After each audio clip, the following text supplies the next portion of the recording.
एउटा कुरा चाहिँ अचम्मै लाग्यो के कुरा भन्दाखेरि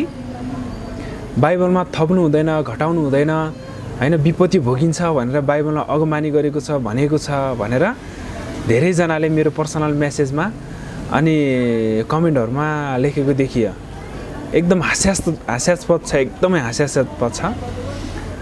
थपिएको के हो थपिएको क्रिसमस हो थ्याङ्क्स गिभिङ डे हो इस्टर हो आइतबारको सेवा हो गुड फ्राइडे हो अनि मण्डलीभित्र क्रस राख्नु हो यी सबै कुरा थपिएका हुन् यदि तपाईहरु यी कुरामा एकदम लिप्त भइरहनु भएको छ भने तपाईले चाहिँ थपेको हो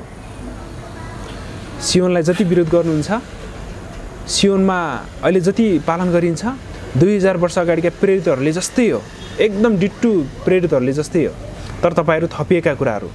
बाइबलमा यसको बारेमा भविष्यवाणी छ निश्चित भविष्यवाणी छ येशू ख्रीष्ट परमेश्वरले स्वयंले सामा र गहुँको दृष्टान्तको जानकारी दिनुहुँदा गहुँ रोपिसके पश्चात सामा रोपिएको भनेर भनेको छ गहुँ भनेको के हो त गहुँ भनेको असल बिउ भन्नाले येशू ख्रीष्ट परमेश्वरले दिनुभएको आज्ञा हो के आज्ञा दिनुभयो सब्बात दिन शनिबार पालन गर्नुभयो र स्वयंले उदाहरण देखाउनु भयो जसो मैले गरे त्यसै तिमीहरूले पनि गर भन्नुभयो अनि मर्कुसको माथिल्लो तलामा गएर निस्तार चाड पालन गर्नुभयो चेलाहरूलाई पालन गर्न आज्ञा दिनुभयो हैन छाप्रोबासको चाड मनाउनु भयो विभिन्न चाडहरू मनाउनु भएको छ जो चाहिँ बाइबलमा लेखिएका चाडहरू थिए तर हेर्नुस् त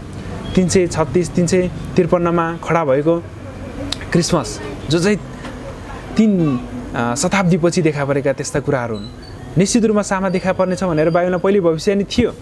सामा भनेको के हो सामाको विशेषता के छ गहुँ जस्तै देखिदैन सामा देखिन्छ नि हैन तर के भनेको छ अन्तिममा गहुँ रोपिसके पश्चात देखिएका जति सामा हुन् चाहे त्यो धेरै पनि किन नहुन् के भनेको छ आगोमा फ्यालिनेछ भनेर भनेको छ डरलाग्दो कुरा हैन यो कसलाई दिनुभएको वचन हो सामा जस्तो देखिने व्यक्तिहरुको निम्ति दिनुभएको वचन हो नि हैन सामा जस्तो को देखिन्छ गहुँ भनेर असल बिउ भनेको छ भन्न चाहिँ क्रिस्चियन हो भन्ने प्रभु भन्ने परमेश्वरलाई प्रेम गर्छु भन्ने तर परमेश्वरको इच्छा विपरीत कार्य गर्ने के तपाईहरु क्रिस्चियन हो त होइन नि क्रिस्चियनमा ख्रीष्टको गुण हुनुपर्छ अनि मात्रै क्रिस्चियन भन्न मिल्छ गुण चाहिँ कसको छ तपाईहरुको दियाबलसले रोपेको सामाको गुणहरु तपाईहरुमा छ त्यसैले आफू सामा हुँ भन्ने कुरा मनन गर्नुस् क्रिस्चियनमा ख्रीष्टको गुण हुन्छ ख्रीष्टको गुण के छ तपाईहरु एजी चर्चमा बेथेल चर्चमा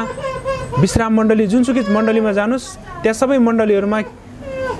जानुभयो भने त्यहाँ सबै ख्रीष्टका गुण भेट्नुहुन्न तपाईले सबै त्यहाँ सामाको गुण मात्रै भेटिन्छ अर्थात येशू ख्रीष्टले रोप्नु भएको गहुँ पश्चात रोपिएका ती सामाहरु मात्रै पर्न आउँछन्